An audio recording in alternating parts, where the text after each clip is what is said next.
Cap शेयरों के साथ साथ शेयर बाजार के मौजूदा हालात के बारे में विस्तार से समझने के लिए चलते हैं एक्सपर्ट के पास। और आज हमारे साथ चर्चा करने के लिए स्टूडियो में मौजूद हैं शेयर इंडिया के VP and head of research Ravi Singh ji. Ravi sir, आप स्पेशली हमारे स्टूडियो में चलकर आए हैं, इसके लिए आपका बहुत बहुत धन्यवाद। आप समय निकालकर हमारे लिए स्टूडियो में मौजूद हुए। एक बार फिर से संदीप जी, मुझे यहाँ पर बुलाने के लिए बहुत बहुत धन्यवाद। सर, आज चर्चा का जो विषय है वो दरअसल स्मॉल कैप जो इंडेक्स है या जो स्मॉल कैप कंपनियां हैं उनके ऊपर हम खास तौर पे फोकस करेंगे। और हाल की तेज़ी के बाद सेंसेक्स निफ्टी यानी जो फ्रंटलाइन इंडाइसेस हैं वो अपनी ऊंचाई से अब सिर्फ 4% के आसपास दूर खड़े हैं, जबकि स्मॉल कैप इंडेक्स अभी भी अपना जो हाई है वहाँ से करीब 10% के आसपास आपको नीचे नजर आएगा। क्या लार्ज कैप यानी दिग्गजों में कोई थकावट या खरीदारी रुकने के कोई संकेत आपको नजर आ रहे हैं सर?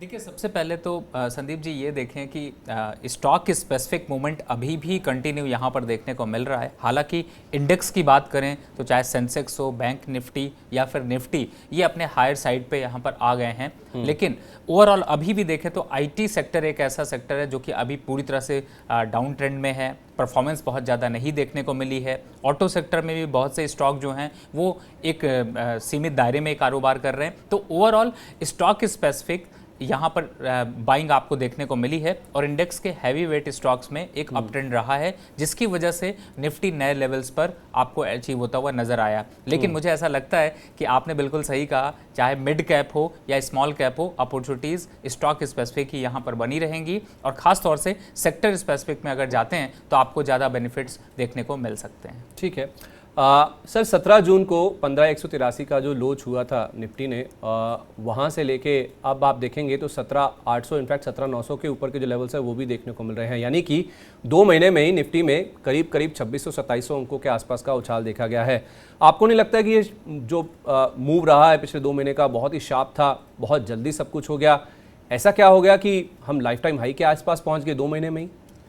देखिए, इन्वेस्टर का कभी रुकता नहीं है। अगर आप पिछले 3 महीने में अगर सेशन देखते हैं तो FIIs कंटिन्यू पहले सेलिंग पे थे और लगभग लास्ट 1 से 2 वीक में अब FIIs धीरे धीरे करके पैसा वापस से इंडियन मार्केट पे डाल रहे हैं। अगर ओवरऑल कंपैरिजन करते हैं वर्ल्ड वाइड तो आपको दिखाई देगा कि इंडियन मार्केट ने ही यहाँ पर 12% के रिटर्न 1 साल में दिए हैं, जो कि सबसे बड़ा अट्रैक्शन यहाँ पर बना है। क्योंकि वर्ल्ड वाइड जब आप कंपेरिजन करते हैं और आपको निफ्टी पे भरोसा नजर आता है, सेंसेक्स पे भरोसा नजर आता है, तो इन्वेस्टर का इन्वेस्टमेंट पे वापस से कॉन्फिडेंस लौटता है। और अभी जो फंडामेंटल चेंजेस की यहाँ पर बात करें, देखिए जब भी पैनिक सेलिंग आती है मार्केट बहुत तेजी से गिरता है, लेकिन उतनी ही तेजी से यहाँ पर नए इन्वेस्टर भी बाइंग के लिए आते हैं। और चूंकि बहुत से स्टॉक अपने हाई से 40% करेक्शन पे मिल रहे थे, तो कहीं ना कहीं से वैल्यूएशन वाइज भी मार्केट अंडर परफॉर्म कर रहा था, जिसकी वजह से आपको ये तेजी से अचानक से जो तेजी जिसे कहते हैं वो देखने को मिली है। और अभी के जो हालात बनते जा रहे हैं उसमें भी लगता है कि यहाँ से 12 से 16% की रैली आने वाले महीनों में देखने को मिल सकती है। ठीक है, तो 12 से 16% की जो रैली है आप कह रहे हैं कि आने वाले महीनों में और भी देखने को मिल सकती है। वैल्यूएशन अट्रैक्टिव हुए हैं, विदेशी निवेशक भारतीय बाजारों में लौटते हुए दिखे हैं। लेकिन सर, एक बात साफ है कि विदेशी निवेशकों की खरीदारी को छोड़कर बाजार में ऐसा कोई इंडिकेटर नहीं है जो तेज़ी की ओर इशारा कर रहा हो, चाहे वो महंगाई हो, सरकार की उधारी हो, बढ़ते इंपोर्ट्स, कंपनियों के नतीजे, मंदी आने का डर इत्यादि। ये सारे फैक्टर्स हैं जो कि एक ही ओर इशारा कर रहे हैं कि बाजार में जो मौजूदा तेज़ी है वो फिलहाल जस्टिफाइड नहीं नज़र आ रही है। ये सब खराब स्थिति के ही कहीं ना कहीं इंडिकेटर्स हैं, जितने भी मैंने फैक्टर्स आपको गिनाए हैं।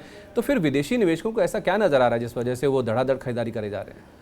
देखिए, जो आपने जो रीजंस बताए वो बहुत इंपॉर्टेंट है, लेकिन आप इस समय कंपैरिजन अगर करते हैं तो आपको US से लेकर के यूरोप की सारी कंट्रीज़ में ये सारे रीजंस और ज़्यादा गंभीर हालत में दिखाई दे रहे हैं। यानी कि अगर ओवरऑल यहाँ पर सिचुएशन की बात करें तो वर्ल्ड मार्केट में अगर कंपैरिजन करते हैं तो इंडियन मार्केट ज़्यादा स्ट्रांग नज़र आ रहे हैं। इंफ्रास्ट्रक्चर डेवलपमेंट को यहाँ पर देखते हैं, उनमें ज़्यादा बढ़त देखने को मिल रही है। RBI ने सही टाइम पे यहाँ पर डिसीजन लिया है, जिसकी वजह से महंगाई पे जल्दी कंट्रोल कर रहे हैं। और सबसे बड़ी बात है कि कोरोना की जो मार थी उसके बाद से जो रिकवरी देखने को मिली है वो इंडियन मार्केट में एक्टिविटी ज़्यादा देखने को मिली है। SME इंडस्ट्रीज़ काफ़ी तेज़ी से अग्रेसिव तरीके से यहाँ पर ग्रोथ के प्रॉस्पेक्ट दिखा रही हैं। तो कहीं ना कहीं से बेस फंडामेंटल थोड़ा सा जो है वो स्ट्रांग होता हुआ नजर आया है और इसी वजह से आपको वर्ल्ड वाइड मार्केट में अगर कंपैरिजन करते हैं तो भारत के मार्केट कहीं ना कहीं से स्ट्रांग नजर आ रहे हैं। और यही सेम कैलकुलेशन अगर आप देखते हैं तो मुझे लगता है कि जो विदेशी इन्वेस्टर है उनको भी काफ़ी अट्रैक्ट कर रहा है।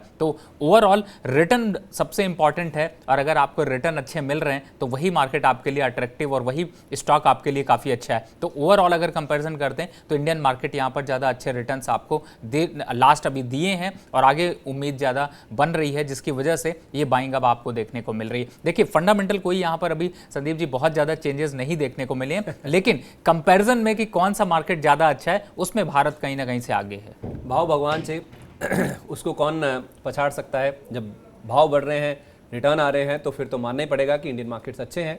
दुनिया भर के मार्केट्स के मुकाबले देखा जाए, भले ही हमारी सिचुएशन फंडामेंटल्स कैसे भी हों, लेकिन दुनिया के मुकाबले हमारी स्थिति बेहतर है, जिस वजह से विदेशी निवेशक लौट रहे हैं।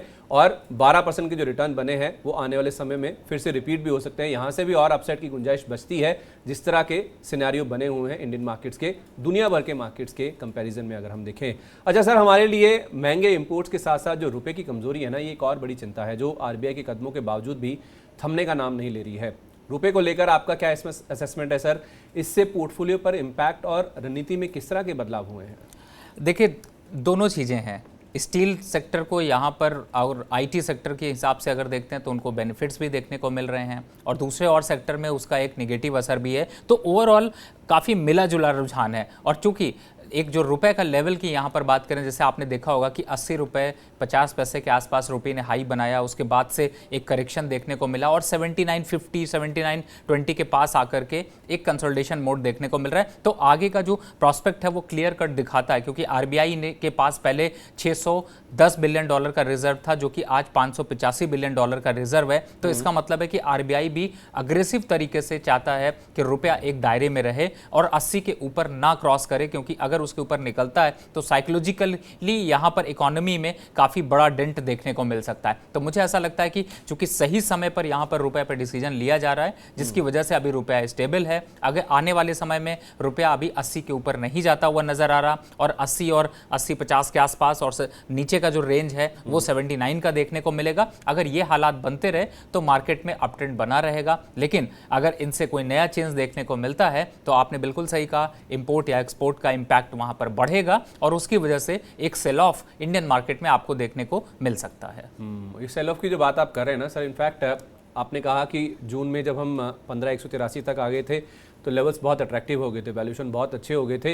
लेकिन 2 महीने में जो 2600-2700 पॉइंट की रैली हमने एक तरफा देखी है निफ्टी में, उसके बाद से कहीं ना कहीं कुछ एक जो ब्रोकेज हाउसेस हैं वो अब वैल्यूएशन को लेकर फिर से चिंता जताने लगे, जैसा हमने अक्टूबर 2021 में देखा था जब हमने ऑल टाइम हाई छुआ था 18,604 का। तो उस लिहाज से अब जो ब्रोकिंग हाउसेस हैं वो बाजार में 10 से 15% तक का जो करेक्शन है उसकी आशंका जता रहे हैं। तो क्या ऐसे में फोकस जो है, जो लार्ज कैप्स बहुत ज़्यादा चल चुके हैं, जैसे आपने कहा कि जो कुछ पर्टिकुलर दिग्गज लार्ज कैप्स थे वहाँ पे बहुत ज़्यादा सिलेक्टिव बाइंग देखने को मिली थी, तो क्या आप जो फोकस है वो लार्ज कैप से हटकर स्मॉल कैप यानी कि जो छोटे मझोले शेयर हैं उनकी तरफ होने के कोई इंडिकेटर्स नज़र आ रहे हैं? अगर हाँ, तो ऐसे शेयरों के चुनाव से पहले निवेशकों को किन बातों का ध्यान रखना चाहिए? बहुत अच्छा क्वेश्चन है, क्योंकि जो लोग पोर्टफोलियो बनाते हैं संदीप जी, उनकी उम्मीद यही होती है, और मनी 9 पे आप यही सिखाते हैं कि आप अपना पोर्टफोलियो कैसे बनाएं और किस तरीके से आप रिटर्न भी कमाएं और नॉलेज भी गेन करें। तो मैं देखिए समझता हूं, देखिए इस समय अभी जो हालात हैं उसमें मार्केट तो यहाँ पर अच्छी परफॉर्म कर रही है, लेकिन बिल्कुल सही बात है कि आपको स्टॉक स्पेसिफिक जाना चाहिए। और मैं हमेशा पोर्टफोलियो बनाते समय एक बात का ध्यान आप लोगों को याद दिलाता हूँ कि हमेशा अपने पोर्टफोलियो में लिमिटेड स्टॉक रखिए, सेक्टर लिमिटेड रखिए, यानी कि मैक्सिमम आप 5 सेक्टर यहां पर आप इंक्लूड करिए, और उन 5 सेक्टर से आप चाहे तो एक एक स्टॉक चूज कर सकते हैं। अब उन सेक्टर की बात करते हैं तो उसमें चाहे आप लार्ज कैप देखें या मिड कैप देखें, स्मॉल कैप देखें, आपके पास ऑप्शंस बहुत हैं। जैसे कि ऑटो इंडस्ट्री की जो ग्रोथ अभी देखने को मिल रही है, आपने गाड़ियों की जिस तरीके से सेल है और जो बुकिंग है उसको देखें तो यहाँ पर ऑटो कंपनीज में एक भरोसा जताया जा सकता है, तो आप ऑटो कंपनीज से शेयर ले सकते हैं। अब इसी को दूसरी तरफ देखते हैं तो जो ऑटो कंपनीज के जो छोटे पार्ट कंपनीज बनाती है, जो स्मॉल कैप कंपनीज होती हैं, उनके शेयर यहां पर आप परचेस कर सकते हैं अपने पोर्टफोलियो को बनाने के लिए। दूसरा स्टॉक आप देखेंगे, आईटी सेक्टर ने अभी तक परफॉर्मेंस नहीं दी है, रुपी का आगे क्वार्टर में फायदा देखने को मिल सकता है, तो आप ऑटो सेक्टर को यहां पर कंसीडर कर सकते हैं।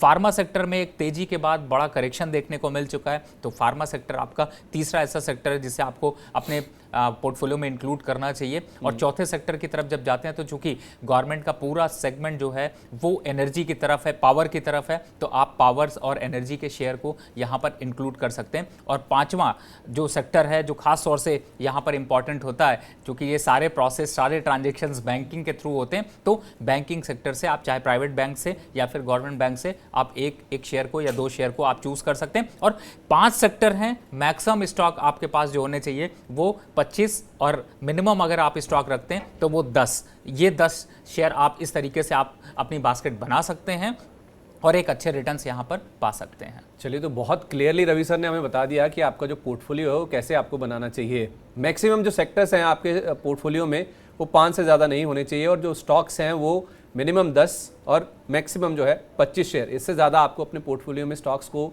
नहीं रखना चाहिए, क्योंकि आप फिर अच्छे तरीके से उनकी मॉनिटरिंग नहीं कर पाएंगे। जो 5 सेक्टर वो बता रहे हैं उनमें आप देखेंगे ऑटो एंसिलरी, उसके जो छोटे मझोले शेयर हैं, स्मॉल कैप स्टॉक्स हैं, वहाँ पे एक्शन देखने को मिल सकता है। इसके अलावा IT, फार्मा, ये 2 ऐसे स्टॉक्स सेक्टर्स हैं जो कि हायर लेवल्स के बाद काफ़ी ज़्यादा करेक्ट हो चुके हैं, यहाँ पे रिकवरी की उम्मीद है। इसके अलावा एनर्जी, क्लीन एनर्जी या पावर, इसके ऊपर फोकस आप कर सकते हैं। और उसके साथ साथ बैंकिंग, जो कि एक इकोनॉमी का एक मिरर माना जाता है।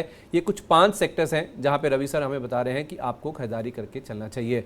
अच्छा सर, अगर आप जब कह ही रहे हैं कि स्मॉल कैप्स में खरीदारी करनी चाहिए, तो एक सवाल जो मन में आता है वो ये है कि क्या ऐसे शेयर खरीदे जाएं जो अच्छी रिकवरी दिखा रहे हैं, यानी कि जो 17 जून को हमने लो बनाया था वहाँ से बहुत अच्छा रिकवर कर चुके हैं, उनमें खरीदारी करें, या तो फिर उन स्टॉक्स पर बेट करें जो पिछड़े हुए हैं, यानी अभी भी जिन्होंने तेज़ी में पार्टिसिपेट नहीं किया है और सस्ते नज़र आ रहे हैं? देखिए, ये काफ़ी टफ एक वो होता है, क्योंकि आप ऐसा स्टॉक चूज़ कर सकते हैं जो आपको फंसा सकता है, आपको रिटर्न नहीं दे सकता है। लेकिन मुझे ऐसा लगता है इसका मैं बहुत सिंपल तरीका जो आपको बताता हूँ।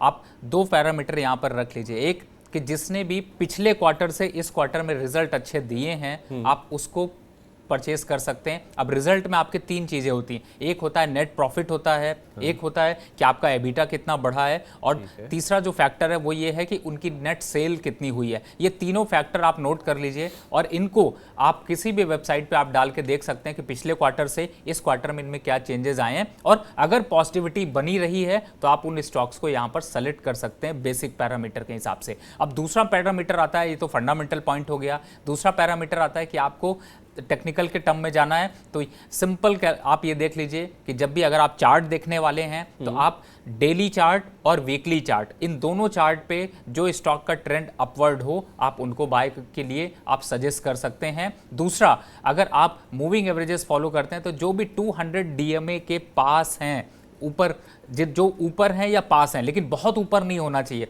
उन स्टॉक्स को आप सेलेक्ट करिए और उनमें कंपैरिजन करेंगे तो आपको इजीली क्वार्टर वाला भी नंबर मैच कर जाएगा और टेक्निकल लैंग्वेज में भी आपको एंट्री करने का मौका मिल जाएगा। तो ये ध्यान रखिए कि डेली और वीकली दोनों पॉजिटिव ट्रेंड होने चाहिए, और अगर पॉजिटिव है तो आप उसको पोर्टफोलियो को सेलेक्ट कर सकते हैं। तो इस तरीके से अगर आप पोर्टफोलियो बनाएंगे तो आपके अच्छे स्टॉक्स मिलेंगे और आपको किसी और पर डिपेंडेंसी नहीं रखनी पड़ेगी। चलिए, तो लग रहा है कि आज रवि सर काफ़ी अच्छे मूड में हैं, हमें बहुत अच्छे अच्छे गुरु मंत्र बता रहे हैं। पहले उन्होंने ये भी बताया कि आप कौन से 5 सेक्टर चुने, कितने स्टॉक्स आपके पोर्टफोलियो में होने चाहिए, और आपको वो ये भी बता रहे हैं कि स्टॉक्स का सिलेक्शन कैसे करना है। देखिए, 3 चीज़ें उन्होंने बताई हैं बहुत ही इंपॉर्टेंट। पहला बात तो ये, फंडामेंटल बेसिस पे आप कंपनी के नतीजे देखिए, अच्छे नतीजे घोषित करने वाले जो स्टॉक्स हैं, जो कंपनियां हैं, उन्हीं को ही आप चुने, इरिस्पेक्टिव ऑफ कोई आप स्मॉल कैप चुने, लार्ज कैप चुने या मिड कैप चुने। तो उसका मुनाफा कंपनी का, उसका कामकाजी मुनाफा और उसकी बिक्री, ये तीनों अगर पॉजिटिव साइड पे हैं पिछली तिमाही के मुकाबले, चाहे आप क्वार्टर ऑन क्वार्टर देखें या ईयर ऑन ईयर देखें, इंडस्ट्री के हिसाब से वो पॉजिटिव साइड पे होना चाहिए,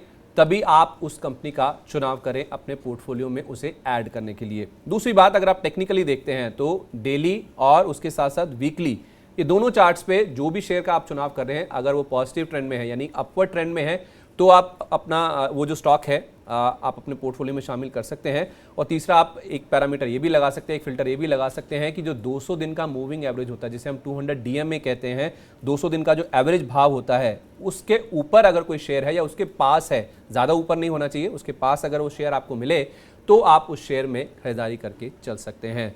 तो बहुत ही बढ़िया तरीके से आज रवि सर ने हमें बताया कि किस तरह से आपको अपना पोर्टफोलियो डिज़ाइन करना चाहिए और साथ ही साथ कितने शेयर उसमें होने चाहिए, और शेयरों को चुनने का तरीका भी बताया गया है, फंडामेंटल तरीके से भी और टेक्निकल तरीके से भी, कैसे आप अच्छे शेयरों को चुन सकते हैं, चाहे वो स्मॉल कैप हो, मिड कैप हो, चाहे वो लार्ज कैप हो।